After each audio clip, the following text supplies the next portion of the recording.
Okay guys, if you're like me, you got an electric pressure washer and you're tired of every time you're washing your car, um, you're tired of connecting your hose every time and twisting it on, trying to get it off, and you decide, hey, I'm going to go out to the store, I'm going to get some quick disconnects. Well, that's not a problem if you got a gas pressure washer, but if you got an electric one, I think you're going to find out that that's not exactly going to work too well. So, the other day I went to Home Depot and I got these two quick disconnects. This one goes to the snout that's on the pressure washer, and it has the female 3/8 collar, and this one's the 3/8 male, and it screws into this side of the hose right here. Well, this one has no problem going on, but when you get to this part, you'll notice that this doesn't exactly fit on correctly. And it got me scratching my head a little bit, so I went out to Northern Tool and Supply Company and looked around at all the fittings they had. I couldn't get anything to work, and I brought this in and went around, and I couldn't get anything to fit on it. It was the same as these, and I started thinking to myself, well, there's got to be, maybe there's a standard that's different for electric pressure washers versus gas powered. So they had their Mighty Clean brand, I think, their house brand electric pressure washer, and the associate there was very nice. We pulled out a set of calipers and we measured like what their quick connect measurements were, and also the same hose that they had on mine, or the same size, this little nipple here with the O-ring on it, and we measured the electrical pump that they had in store, and we found out there's a size difference. So evidently on gas pressure washers, the this nipple size is 14 millimeter, and this one on the electric is 15. And I've read some places online, they say it's like a European spec, and the 14 is the standard spec that we see most of the time. And that's why this one fit in, is because this was 14 going into a 15 inner diameter hole, and this was 15 going into a 14. So I finally figured out how to get these two to work. It doesn't cost too much money, maybe a pack of O-rings and you're good to go. So the first thing I did is I took this piece. By the way, these threads, they're M22 metric thread, and I took it to a buddy of mine who has a machine shop, and he was just so happened to have a 15 millimeter drill bit that he chucked this up in his lathe. Took 2 seconds, just cut it out with a 15 millimeter drill bit. I think 19-30 seconds. It's just a hair bigger than 15 millimeter if you can only find standard drill bits. I'll put a link down in the description if I'm wrong. But anyway, drill that out, and once you do that, this goes on no problem. I'll switch videos here in a minute showing it connected.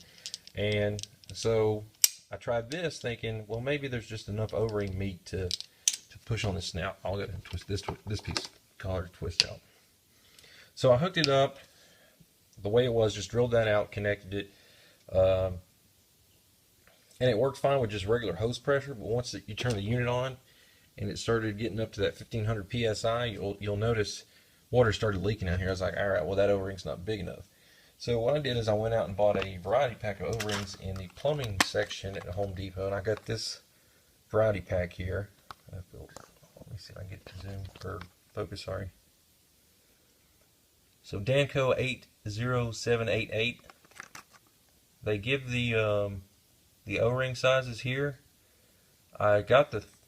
So what I did is this is the original O-ring that came on this piece. So I went through and found out that the second smallest was almost identical, so I went up a step. So I went with the third smallest O-ring in that kit.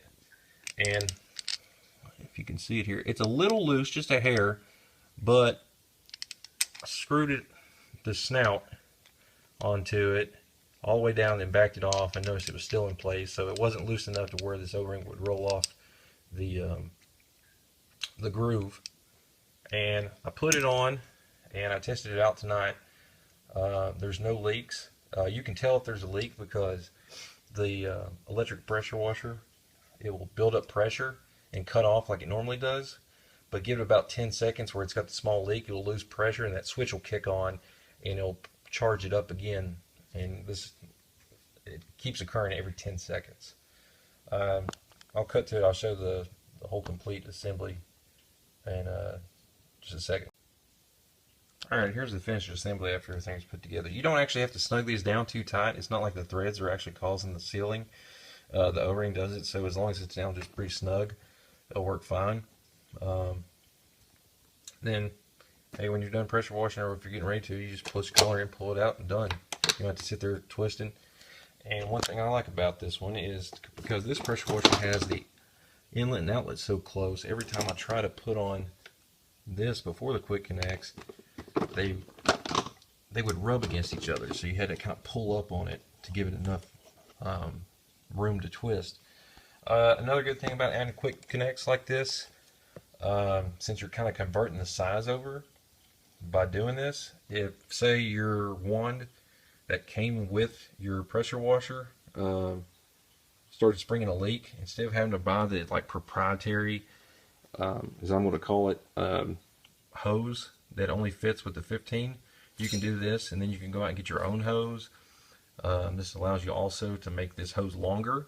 You can use the quick connects and add another 50-foot hose to it if you wanted to, so that way if you got one of these electric ones, I think these things are 25 feet long, you can make it a total of 50, you can do 75. It kind of opens up the possibilities for this. Also, if you decide to get another wand,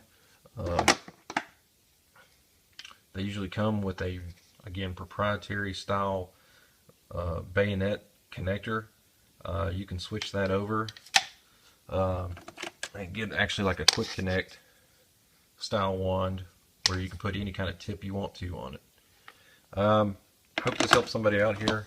I know it had me scratching my head for a while trying to figure out what the heck's going on. It's like, why is this not fitting? This should be standard.